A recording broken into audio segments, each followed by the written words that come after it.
Hello guys, நான் vs பேசுகிறேன். நீங்கள் நம்ம பார்க்க போகிற சீரிஸோட நேம் வந்து ஃபார்மிங் இன் அனதர் வேர்ல்டுன்னு சொல்லக்கூடிய சீரிஸோடைய சீசன் 2 எபிசோட் 10 தான் நீங்கள் நம்ம பார்க்க போகிறோம். அதனால் நீங்கள் நம்ம சேனலுக்கு புதுசாக உங்களால் முடிச்சு சாப்பிட்டா நம்ம சேனலுக்கு சப்ஸ்கிரைப் பண்ணி சப்போர்ட் பண்ணுங்கள். அது மட்டும் இல்லாமல் அது கூட இருக்க விளக்கணும் வச்சுக்கோங்க. அப்போ தான் நம்ம அடுத்த எல்லாமே நோட்டீஸ் பண்ணுறோம். இதுக்கு முன்னாடி போட்ட எபிசோட் பார்க்காத போய் பார்த்துருவாங்க. உண்மையிலே சொல்கிறேன், எனக்கு என்னன்னு தெரியல, திடீர்னு இந்த அனிமே வந்து என்னடா சுமாராக போயிட்டு இருக்கு, கொஞ்சம் கூட த்ரில்லிங்காக இல்லைன்ற மாதிரி ஆயிடுது. கொஞ்சம் கடுப்பாக வர சமயத்தில் கடைசியில் தான் வந்தார் விநாயகன் மாதிரி ஒருத்தன் டெஸ்ட் கொடுக்கறதுக்குனே வருவான். வரத்துக்கு இவ்வளோ நேரம் பண்ணுற மாதிரி எனக்கு பார்த்த உடனே கடுப்பாயிடுச்சு. சரி, அதெல்லாம் என்னன்றதை பொறுத்திருந்து உள்ளுக்குள்ள போய் பார்ப்போம். சரிங்க, இதோட கதவுல போலாமா? இப்போ அவங்களுடைய அந்த வில்லேஜில் அடுத்த கட்ட திரும்பவும் ஃபெஸ்டிவல் நடத்துக்கான சீசன் வந்ததுனால என்ன ஃபெஸ்டிவல் நடத்தலாம்னு சொல்லிட்டு அங்கேயே பெரிய டிஸ்கஷனாக பிரச்சனை போயிட்டு இருக்கேன். ஆளுக்கு ஒன்று சொல்லுவாங்க. அங்கே வேலை பார்க்குற ஆளுங்க ஒவ்வொருத்தரும் சொல்ல, ஆனால் ஹீரோக்கு மட்டும் தான் சுத்தமாக புரியல அவளுங்க எந்த மாதிரியான ஃபெஸ்டிவலை பற்றி பேசிட்டு இருக்காளுங்கன்னு. குரோமி ஒன்று பக்கம், மேயர் நீங்கள் கவலைப்படாதீங்க, ஒரு பிளானை போடுங்க, நம்ம அதுக்கப்புறம் பார்த்துக்கலாம் எல்லாமே. ஹீரோ அப்புறமா பார்த்தா, சரிப்பா நீங்கள் என்ன ஃபெஸ்டிவல் நடத்தணும்னு சொல்கிறீங்களோ அதை வந்து ஆளுக்கு எழுதி இந்த டப்பாக்குள்ளே போடுங்க. போன முறை மாதிரியே இந்த முறையில் நம்ம அது கொடுக்கல் முடியல, ஃபர்ஸ்ட்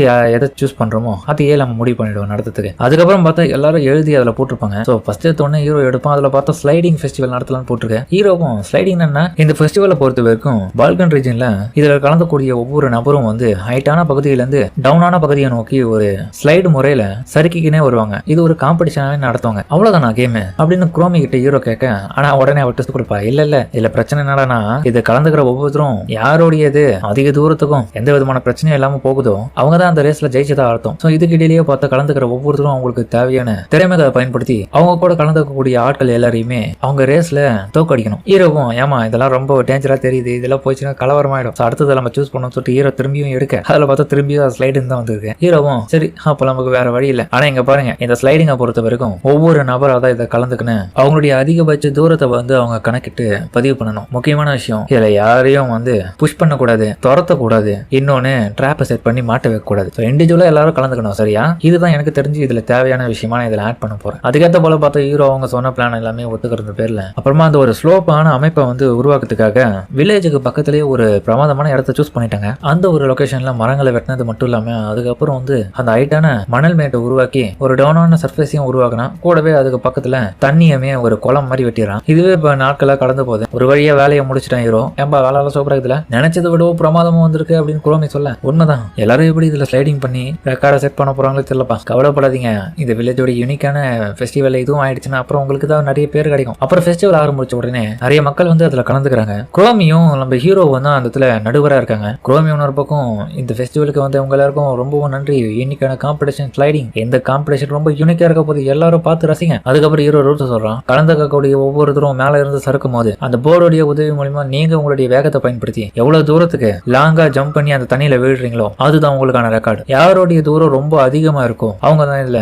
ஜெயிச்சதா அர்த்தம். கவலைப்படாதீங்க, உங்களுடைய டிஸ்டன்ஸ் எல்லாத்தையுமே அளவிடுறதுக்காக எங்க கிட்ட ஆட்கள் இருக்காங்க. அதுக்கப்புறம் நீங்க தண்ணிக்குள்ள மாட்டிக்கின்னு உங்களுக்கு எதனா பிரச்சனை ஆயிடுச்சுன்னா அந்த ஒரு நிமிஷத்துலயே உங்களை ரெஸ்கியூ பண்ணதுக்கான டீமும் அங்க ரெடியா இருக்காங்க. சரி, அடுத்த கட்டமா நம்மளுடைய ஃபர்ஸ்ட் ஸ்லைடிங் பண்ணக்கூடிய ஆளை நம்ம வர வைப்போமா. அவங்க பேரு தான் ரோனானா. என்னடா இங்க நடக்குது, எப்பறம் இந்த சோட்டெல்லாம் இங்க வர வச்சிருக்கேன்னு சொல்லிட்டு ஒரு பக்கம் நம்ம யோசிச்சோம்னா ஹீரோவும் சொல்றான், வாட்டர்ல போயிட்டு குதிக்க போறாங்களா, சோ அதனால முழு துணியா அவங்களால போட முடியாது. அதனாலதான் நான் வந்து சப்புட்டம் கிட்ட கேட்டேன், ஸ்விம்மிங்க்கு போடுற மாதிரியான ஸ்விம் சூட் எல்லாம் ரெடி பண்ணி கொடுன்னு. அது எல்லா கேர்ள்ஸும் இப்போ ரெடி பண்ணி போட்டிருப்பாங்க. அவர் ரெடி பண்ணதான் இவங்க எல்லாரும் போட்டு இருக்காங்க. அதுக்கப்புறம் ரோனாவும் நான் போலாமா, அவ ஆரம்பமே கொஞ்சம் கலக்கலா இல்ல, லைட்டா சொதப்பலா இருக்கு, பட் இருந்தாலும் சறுக்கின்னு போனவன் போயிட்டு பதிலே நின்றுவா. என்னடா இது நின்றுடுச்சு, ஸ்டக் ஆயிடுச்சுன்னு. ஹீரோவும் ஏன்பா திரும்பி ட்ரை பண்ணுப்பா. இந்த முறை வந்து ஸ்பீடோட கொஞ்சம் அதிகப்படியா வேகமா போனவன் ஜம்ப் பண்ணி குதிப்பான். ரோனா ரெக்கார்டை ஒன்று சின்னதா செட் பண்ணிட்டான். அதுக்கப்புறம் பார்த்தா நம்ம டேகா வருவாரு. தலைவன் வந்தா குதிப்பான், ஸ்லைடு பண்ணுவான், அந்த தண்ணிலேயே வந்து ஸ்லைடு பண்ணிக்கினே போவான். ரெக்கார்டை வச்சுட்டான், புது ரெக்கார்டையே செட் பண்ணிட்டாங்க. அதுக்கப்புறம் ஃப்ளோரா அடுத்த கட்டமா அவ ட்ரை பண்ணும்போது பெல்ட் அடிக்கிறதுல பேர்ல 3 சுத்தி கீழே விழுந்து தமிச்சோம். அப்புறமா பார்த்தா நம்ம உள்பு பைபிளையே பார்ட்டிசிபேட் பண்றான். அவனும் பரவாயில்ல, ஓரளவுக்கு ஜம்ப் பண்ணிருக்கான். அதுக்கப்புறம் நம்ம டியாவும் ட்ரை பண்றா.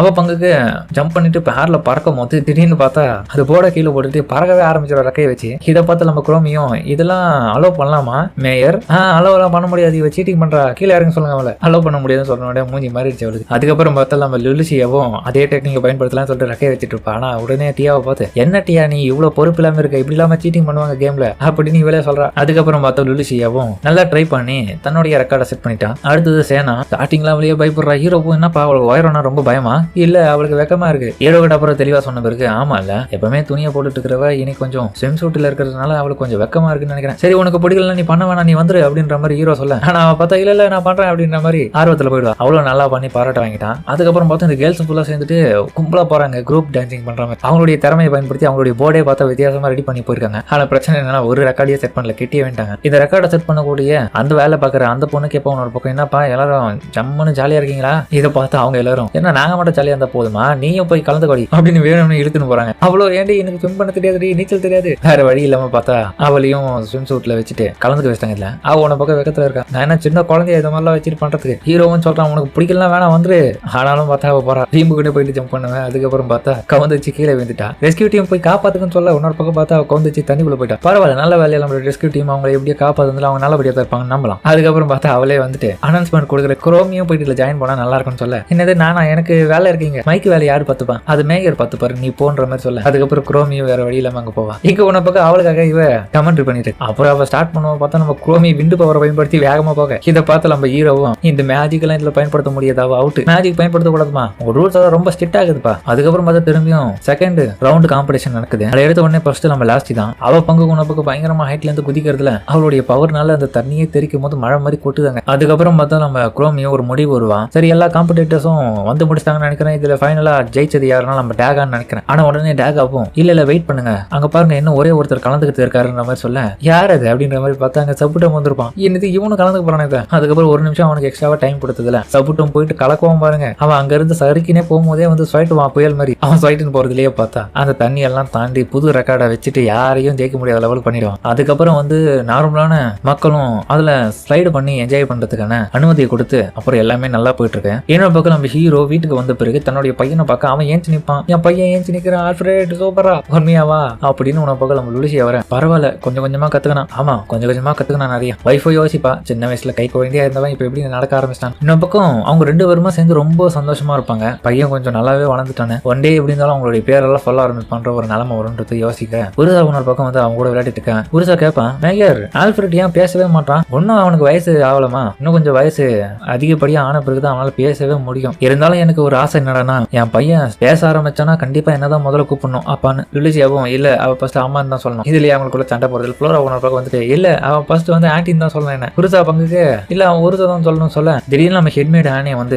எல்லாரும் நிறுத்துங்கப்பா அவர் இன்னும் குழந்தையா தான் இருக்காரு அப்படின்னு நல்லா பாசமா அவ தான் பாத்துப்பா. அப்ப திடீர்னு பார்த்தா ஆல்ஃபிரட் என்ன நினைச்சேன்னு தெரியல உடனே வந்து ஆனின்னு சொல்லிட்டு இவளுக்கு பேர் சொல்லி கூப்பிடுவான். அவளுக்கு ஒரே சந்தோஷமாயிடும் என் பேரை முறையா சொல்லியிருக்காரு இது எனக்கு எவ்வளவு பெரிய சந்தோஷத்தை கொடுக்க தெரியுமா. அதுக்கப்புறம் பார்த்தா அவன் கொஞ்சம் கொஞ்சமா பேசவே ஆரம்பிச்சிட்டான். மொத்தத்துக்கு எல்லாருடைய பேரையும் ஓரளவுக்கு சொல்லவும் ட்ரை பண்றான். நம்ம ஜப்பு நம்ம கூப்பிடுவோம் பாருங்க ஏ ஜப்பு இதை கேட்டா அவனுக்கு ரொம்ப உற்சாகம் வேணும். அது இன்னொரு பக்கம் பார்த்தா அவனுக்கு பிடிச்ச ட்ரெஸ்ஸா ரெடி பண்ணி கொடுவோம். இப்படியே கொஞ்சம் கொஞ்சமா அவனை எல்லாரும் ரொம்ப நல்லாவே பாத்துக்கிறாங்க. கண்டிப்பா பெரியவனா வாழ்ந்த பிறகு எல்லாருக்குமான ஒருத்தனா இருப்பான் அவன். அதுக்கப்புறம் கொஞ்ச நாள் கடந்து போகுது. அந்த ஃபுஷன் சொல்லக்கூடிய அந்த ஒரு ப்ரீஸ்ட் லேடி அந்த இடத்துக்கு வருவாங்க. ரொம்ப நாள் கழிச்சு பாக்குறோம் எப்படி இருக்கீங்க வாங்க வாங்க என்ன விஷயமா வந்திருக்கீங்க இந்த முறை. இல்ல முன்னே நான் உங்களுக்கு ப்ராமிஸ் பண்ணது போலதான் இந்த முறை உங்களுக்காக ஆட்களையே கூட்டிட்டு வந்திருக்கேன். ஏன்னா என்னுடைய பையனுடைய உடம்பை நீங்க குணப்படுத்துறதுக்காக ஒரு போர்ஷனை ரெடி பண்ணி கொடுத்தீங்களா அந்த மெடிசனை கொடுத்ததுக்காக நான் நன்றி கடனா எதனா பண்ணணும்னு நினைச்சேன். அந்த ப்ராமிஸ் படியே ஆட்களை கூட்டின்னு வரதுக்கு கொஞ்சம் லேட் ஆயிடுச்சு என்ன மன்னிச்சிருங்க. என்னுடைய சிட்டியில அகதிகளா இருந்தவங்க வீடு இல்லாதவங்க இவங்க எல்லாருமே இதுக்கப்புறம் உங்களுடைய வில்லேஜ்ல வாழ்றதுக்காக தான் இவங்களை கூட்டின்னு வந்திருக்கேன். எங்க பசங்களும் இருக்காங்க பொண்ணுங்களும் இருக்காங்க எல்லாருமே யங்ஸ்டர்ஸ். ஹீரோ இதை கேட்டுட்டு அட்டேங்கப்பா சூப்பர் இங்க நிறைய ஆம்பளைங்க இருக்காங்க நான் மட்டும் இங்க கிடையாது ஒரு வழியா பிரச்சனை தீர்ந்துடா சொல்லிட்டு ஹீரோ யோசிப்பான். ஹீரோவும் ரொம்ப தேங்க்ஸ் சொல்ல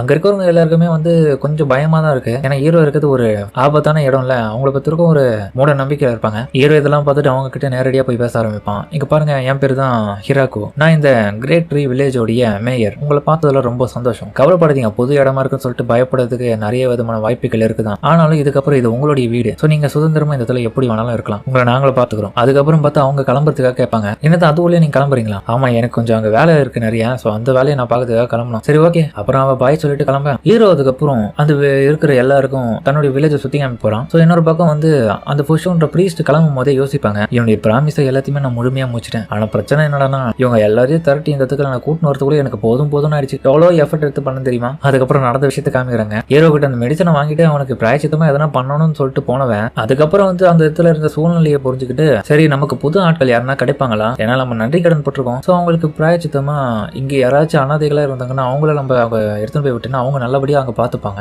அதுக்கான ஆட்கள் இங்க யாருன்னா இருக்காங்கன்னு சொல்லிட்டு ஒரு சோல்ஜர்ஸ் கிட்ட விசாரிக்க அவன் உன பக்கம் இங்க ஸ்லேவ்ஸ் தான் இருக்காங்க. இந்த ஸ்லேவ்ஸ் எடுத்து போய் அடிமை அங்க விற்க சொல்றியா? அதெல்லாம் முறையா இருக்காது. கிரேட் ட்ரீ வில்லேஜுக்கு நம்ம பெரிய நட்புல இருக்கும். சோ அப்படி இருக்கும்போது அப்பாவையான ஆட்களை தான் எடுத்துட்டு போய் கொடுக்கணும். என்ன சொல்றீங்க? அந்த ஃபாரஸ்ட் ஆஃப் டெத்ல எடுத்துட்டு போய் அவங்க விட போறீங்களா? இதெல்லாம் நீங்க பண்ணீங்கன்னா உங்க மேல எதனா பெரிய பிரச்சனை வரதுக்கான வாய்ப்பு இருக்கு. உனக்கு என்ன நடக்குதுன்னு அங்க புரியல. அது ரொம்ப இடம்லாம் சூப்பரா தான் இருக்கு. அந்த ரூம் மாதிரி எல்லாம் வந்து தள்ளி வச்சுட்டு அங்க நடக்கக்கூடிய நல்ல விஷயத்தை மட்டும் பாரு. அந்த வில்லேஜஸ் எல்லாருமே ரொம்ப நல்லவங்க தான், ரொம்ப மோசமானவங்க எல்லாம் சொல்லிட்டு இருக்காது. அதுக்கப்புறம் பார்த்தா வேலை செய்யறதுக்காக அந்த வில்லேஜுக்கு போறதுக்கான ஒரு அனௌன்ஸ்மெண்ட் நோட்டீஸை வந்து அந்த இடத்துல ஊர் உள்ள ஒட்டுறாங்க. ஸோ யாராச்சும் விருப்பப்படுறவங்க வாலண்டியரா வந்து இதுல ஜாயின் பண்ணி கலந்துக்கோங்கன்னு சொல்றதுக்காக அவங்க போர்டு வச்சதுல யாருமே வந்து அதுக்கப்புறம் ஜாயின் பண்ணல. ஒருத்தர் கூட வரல. என்ன சொல்றது மேடம், ஃபாரஸ்ட் ஆஃப் தி டெத்னு சொன்னாலே யாரும் கட்டுக்க மாட்டாங்க. ஏன்னா அவ்வளவு மூட நம்பிக்கை இருக்குல்லைங்க. பேசாம நீங்க எதுக்காக இந்த இடத்துல இருக்கிற நிறைய யூத் பசங்களை தேர்ந்தெடுக்கக்கூடாது? அவங்க எல்லாருமே வீடு இல்லாம வசதிகள் எதுவும் இல்லாம தெருவிலே தான் வாழ்ந்துட்டு இருக்காங்க. அப்படியேப்பட்ட ஆட்களுக்கு நீங்க வாய்ப்பு கொடுக்கலாம்ல. இதை கேட்டாவ நல்ல விஷயமா தான் இருக்குன்னு சொல்லிட்டு அதுக்கப்புறம் அப்படியாப்பட்ட ஆட்களை சூஸ் பண்ணிருப்பான். ஸோ அவங்கள ஒன்றுச்சு அதுக்கப்புறம் வந்து உங்களுக்கான ஒரு நல்ல வேலையை கொடுக்க போறோம், வாழ்க்கையும் கொடுக்க போறோம். ஆனா நீங்க இந்த இடத்துல இருக்க முடியாது.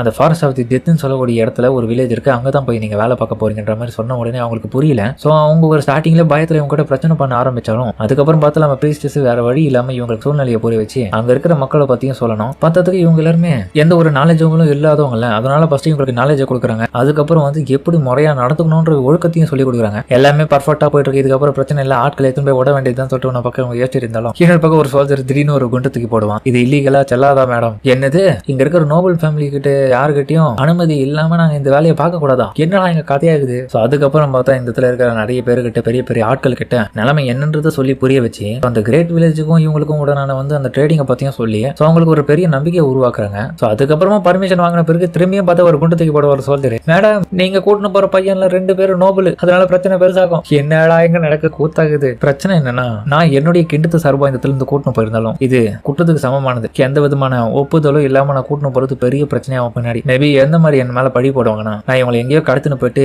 ஏதோ ஒரு விஷயத்த பண்றதுக்காக இவங்களை பலியாடாக்கிட்டேன்னு சொல்லிட்டு என் மேல பழி வரதுக்கான வாய்ப்பு இருக்கு. பட் இருந்தாலும் பிரச்சனை இல்லை, எனக்கு நம்பிக்கை இருக்கு. சோ எல்லா வகையிலையும் எந்த பிரச்சனையும் இல்லாம கரெக்டான ஒரு லீகலான முறையில இவங்க எல்லாரையும் நான் அந்த கூட்டின்னு போவேன். சோ அப்புறம் எல்லாருக்கும் புரிய வச்சு ஒரு வழியா பார்த்தாதான் அப்புறமா இவங்க எல்லாரையுமே கூட்டின்னு வில்லேஜுக்கு வந்திருப்பாங்க. எவ்வளவு எஃபர்ட் போட பண்ணதுக்கு பலனா இப்போ எல்லாமே சரியா போயிடுச்சு. சோ அவங்க நிம்மதியா இப்ப சர்ச்சு கிளம்புறாங்க. அதுக்கப்புறம் வந்து அந்த இடத்துல இருக்கிற மனிதர்கள் எல்லாருமே ஷாக் ஆகுறாங்க. இந்த இடத்துல வாழ போறோம், அதுவும் நம்ம வீடு. ஆமா, அங்க இருக்கிற பில்டிங் எல்லாமே உங்களுடைய வீட்கள் தான். இதுக்கு முன்னாடி வந்து ஐகு அண்ட் மத்த எல்லாருக்குமே அந்த இடத்துக்கு வாழ்றதுக்கான விஷயத்தை நாங்க ரெடி பண்ணோம். பட் யாருக்கும் அந்த இடம் செட் ஆகல. அதனால அதுக்கப்புறம் பார்த்தா இப்போ அது காலியா தான் இருக்கு. சோ உங்களுக்கு அது கரெக்டா இருக்கும். அதுக்கப்புறம் பார்த்தா மேமோன்னு சொல்லக்கூடிய அந்த டமி ஹியூமன் பொண்ணு அந்த இடத்துக்கு வந்துட்டு கவலைப்படாதீங்க, உங்களுக்கு எந்த விதமான உதவியா இருந்தாலும் என் கிட்ட கேளுங்க, நான் இந்த இடத்துல உங்க கூடயே இருந்து பாத்துக்கிறேன். ஹீரோக்கு அப்புறம் எந்த விதமான பிரச்சனையும் இல்லை. அப்புறம் வந்து அதே இடத்துல அவங்க வாழ்ந்து அங்க இருக்கிற வேலைகளை பார்க்கறதுக்காக ரெடியாக. ஆனா அவங்க எல்லாம் மனிதர்கள், சூப்பர் பவர்ல கிடையாது. அதனால அவங்க அந்த வேலையை பார்க்கறதுக்கே ரொம்ப கஷ்டப்படுறாங்க. அங்க இருக்கிற ஒவ்வொரு வேலையும் அவங்களுக்கு கொஞ்சம் கஷ்டமா தான் இருக்க ஆரம்பித்தாங்க. சோ அப்புறமா தான் ஹீரோ வந்து அவங்களுக்கு நுணுக்கமா பண்ணக்கூடிய வேலைகளை கொடுக்குறான். அதாவது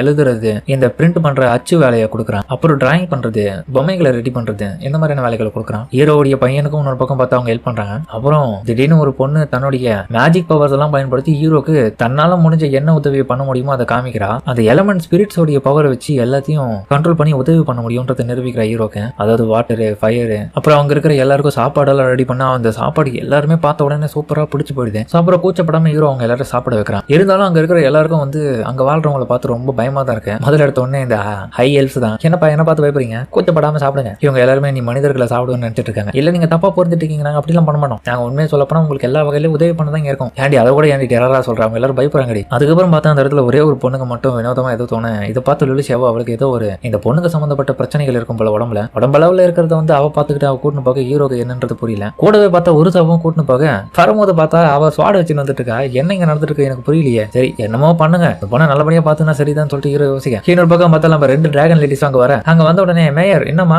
அந்த பொண்ணு பத்தி உங்களுக்கு எதாவது தெரியுமா? ஏன் உங்களுக்கு அவ்வளவு தெரியுமா? உன்னை பக்கம் உங்களை பார்த்து திரும்பிக்கிறேன். இவ்வளவு நாங்க எங்கேயோ பார்த்தா மாதிரி இது. எதை வச்சு சொல்றேன்னா எங்களுடைய தாத்தா எங்க கிட்ட வந்து ஒரு கதையை சொல்லியிருக்காரு. அதாவது சில மக்கள் வந்து டிராகனுடைய பிளட்டை வந்து குடிச்சதுனால டிராகன் மெய்டன்ஸா அவங்க மாறி இருப்பாங்க. சோ இதனால அவங்களுடைய உடம்புல நிறைய டிராகன்ஸோடைய செல்ஸ் மட்டும் வர்றது இல்லாம அவங்களுக்கு டிராகன்ஸோடைய தன்மையா இருக்கக்கூடிய பவர்ஸும் வரும். இன்னொரு வகையில டிராகன்ஸே தூங்க வைக்கிற லெவலுக்கு அவங்களுக்கு பாடுறதுக்கான பவரும் இருக்கும். கோவமா இருக்கிற டைம்ல இவங்க பாட்டு பாடினா நாங்க தூங்கிடுவோம். ஏன்னா நாங்க அவகிட்டே போய் கேட்கறோம்னு சொல்லிட்டு இவங்க போய் கேட்க அவளுக்கு வில்லத்தனமா கேட்கற மாதிரி இருக்குதுல. நீங்க ஏன்டி அவளை பயமுத்துறீங்க, அவ எவ்வளவு வேணா இருக்கட்டும், பாவண்டி அந்த பொண்ணுன்ற மாதிரி ஹீரோ சொல்றான். ஒருத்தர் மாதிரி ஒருத்தர் அறிமுகப்படுத்தி நீ என்ஜாய் பண்ணிட்டு இருக்கிற சமயத்துல இன்னொரு பக்கம் பார்த்தா திடீர்னு வானத்துக்கு நடுவுல திடீர்னு ஏதோ ஒரு கோட்டையை காட்டுறாங்க. இது எப்படா வந்துன்றது தெரியல. சோ அந்த ஒரு கோட்டைக்குள்ள இருந்து ஒருத்தன் வில்லத்தனமா சிரிச்சிட்டு இருக்கான். அதாவது கீழே இருக்கிற இந்த டிராகன் கேல்ஸை பார்த்து அதோட இந்த எபிசோட முடிக்கிறாங்க. சரிங்க, இந்த கதை இந்த எபிசோடு எப்படி இருந்துச்சு கமலா சொல்லுங்க. ஏன்னா எனக்கு ஸ்டார்டிங்கே லைட்டா போர் அடிக்கிற மாதிரி போனதுனால ரொம்ப கடுப்பாயிட்டேன். என்னடா இது இப்படி போயிட்டு இருக்கு, ஒரு இன்ட்ரெஸ்டே வர மாட்டேங்குது அப்படின்ற மாதிரி ஆயிடுச்சு. இருந்தாலும் லாஸ்ட்ல தான் வந்தாரு விநாயகன்ற மாதிரி ட்விஸ்ட் குத்துன இல்லங்காரன். இவனை தான் எதிர்பார்த்த இந்த படுபாய பசங்க எப்போ வரானுங்க பாருங்க. இதுக்கப்புறம் கதை கொஞ்சம் இன்ட்ரெஸ்டிங்கா போகும்னு நினைக்கிறேன். இதோட